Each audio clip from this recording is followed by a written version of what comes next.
Who does Mel Kyper have the Broncos picking at number 12? Is 62 in a loss more impressive than 70 in a win? And will Todd Helton finally make the Hall of Fame? Plus, one Colorado men's team is back in the AP Top 25. Welcome to your Denver Sports Daily Live. Yes, chat away in the comments. I can see everything, you guys. Let's go. Taking you through your morning headlines, it's Denver Sports Daily with Rachel Vigil. Well, this would certainly give Broncos country a little bit of anxiety, as many are hoping the Broncos will draft a quarterback this year in the draft.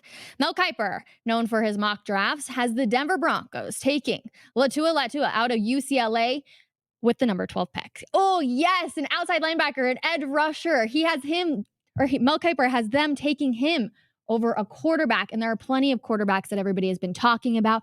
But an edge rusher instead of a QB, it hurts a little. Cecil Lammy and I are going to be talking about that on Coffee Break at 12 p.m. Mountain Time. So please tune in. It's giving me a little bit of anxiety, especially because this means that the Broncos could be making the same mistake that they did previously, and I'll get into that. It's fascinating, but why does Kyper like the pick for the Broncos? Well, he says for Denver, adding Latua would be a boost to the pass rush, and that was just okay last season. The Broncos tied for 21st with 42 sacks, but overall they ranked 30th in yards per play allowed at 5.8 and 32nd in yards per carry allowed 5.0. Latua has the potential to become a 10 sacks per season defender. So definitely a little bit of anxiety right there if you're a Broncos fan.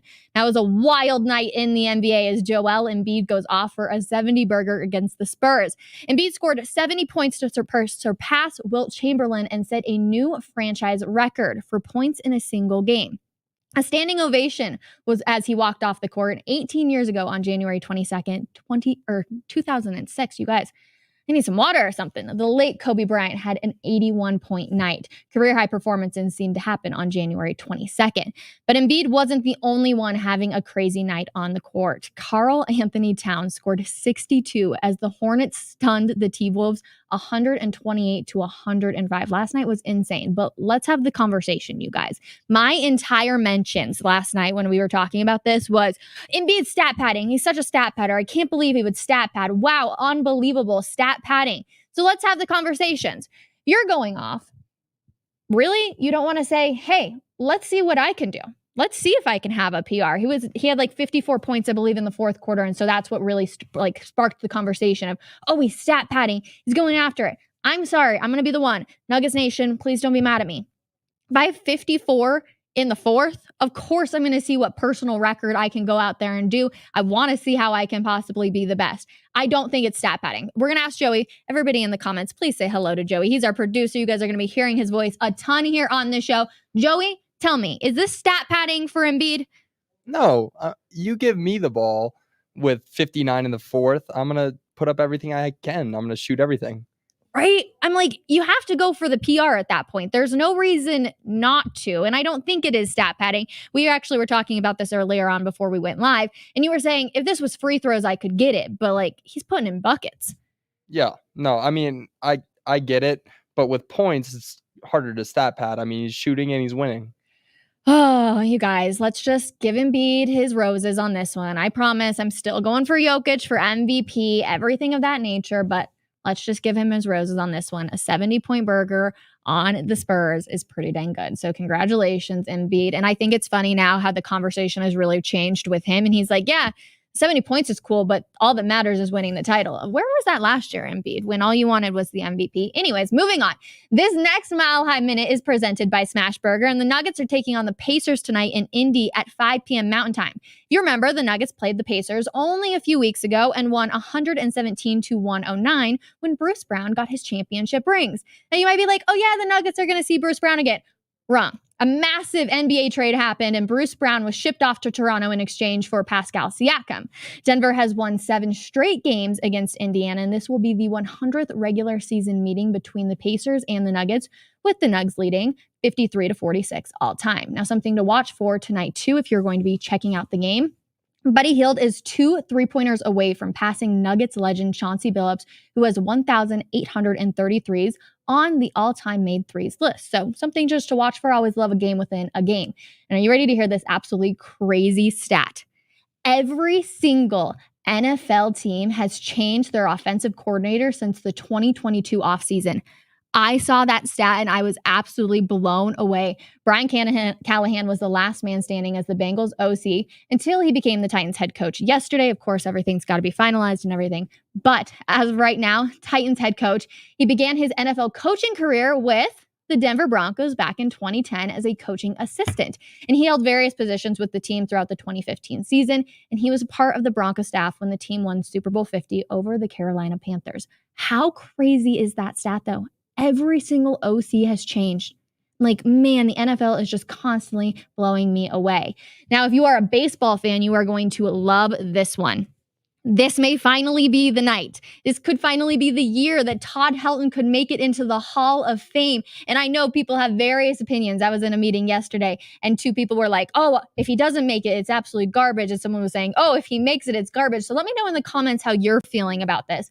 But Helton has made huge leaps since debuting with just 16.5% of the vote in 2019, pushing that number to 44.9 by 2021 and 72.2 last year. He fell 11 votes shy of the 292 required to reach 75%.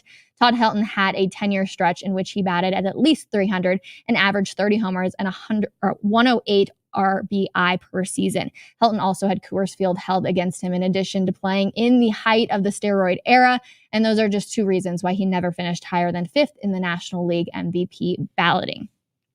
I have never been a huge baseball fan. You guys know this about me. But Todd Helton, I have so many fond memories of him. So for me, it was always like, of course he would make it. Now, of course, I'm very just Rockies focused, but I hope he does make it. And to be honest, it looks like he possibly will this time. So that comes out 4 p.m. today. So make sure you tune in as well. Denver Sports will, of course, have you covered over there. I know Jake Shapiro's already on that. Now, the Colorado State men's basketball team is back in the AP Top 25 after beating UNLV 78-75. Go Rams. The Rams are coming in at number 24 in the AP and number 23 in the coaches poll. And a first-round exit out of the tournament, you guys, this year would be absolutely a massive disappointment for this Colorado State Rams team. I'm sorry, they have to advance. Last year, they got a hard draw when they had to take on Michigan. And obviously, it was in Michigan, so it was a huge bummer. You have a home crowd. So I'm hoping this year they'll get a little bit of a better draw, but they have to be able to advance outside of the first round. It's time. They got to be able to do it. They've got the players. I love what Nico Medved had done up there in Fort Collins. It's always a pleasure to watch them as well. Of course, you guys know, go Rammies always. Peyton and Eli. Become a household favorite for Monday Night Football. Personally, I've learned so much from all of their interviews, and I always walk away with a huge smile on my face every single time I watch them. The two brothers picking at each other, like, what more can you ask for? But here's an example of one thing I've learned. Did you know that Patrick Mahomes wears the same underwear for every single playoff game? Yes, and they do not get washed. So that's a little bit of a superstition at its finest. But as season 3 wrapped for the year, Omaha Productions gifted Peyton with this WWE Inspired Belt. The caption read, "Doing the Manning cast with Eli is basically like going to the mat in a WWE Monday Night Raw match. We can't think of a better season 3 wrap gift for Peyton." I think that is so cool. And Broncos country, he loves us out here. You don't see him getting a Colts belt. It's a Broncos belt all the way. Now, speaking of Patrick Mahomes, him and Travis Kelce passed Tom Brady and Rob Gronkowski for the most postseason touchdowns, 16 by a QB receiver duo in NFL history. Tom Brady responds, "Beast, when you one-up Gronk, you're doing something right." I think that's funny. He didn't include himself in that conversation, but hey, we all love Gronkowski. And then the Chiefs-Bills averaged a whopping 50.39 million viewers on CBS, the most watched divisional game in NFL history. Does not come as a surprise to me. I think everybody was excited to watch the Mahomes versus Allen matchup, but this time not at Arrowhead and in Buffalo. To Broncos country's displeasure, obviously the Chiefs move on. We were all rooting for Josh Allen in that one, but you cannot bet against Patrick Mahomes ever. Last one for you guys. Colorado Rapids acquire U.S. international defender Sam Vines, who rejoins the Rapids from Royal Antwerp FC, where he spent the previous 3 seasons, scoring 2 goals and 2 assists in 58 appearances across all competitions for the Reds.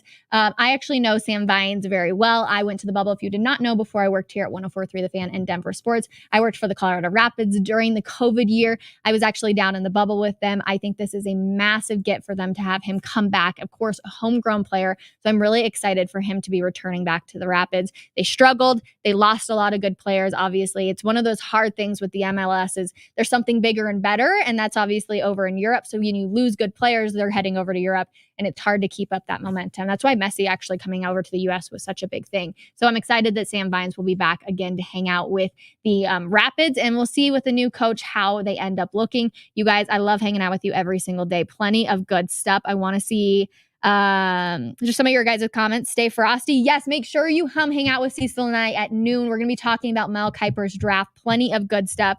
People saying, sup, Joey, in the comments. They're hanging out with you. And then Kyper has never been right. Well, I'm hoping he's not right because the Broncos need a quarterback. You guys, we'll see you tomorrow morning, 10:30 or 10 o'clock a.m. I don't know if I'm ever going to say 10 a.m., the correct time. We'll see you guys tomorrow morning for another episode of Denver Sports Daily. Bye, everybody.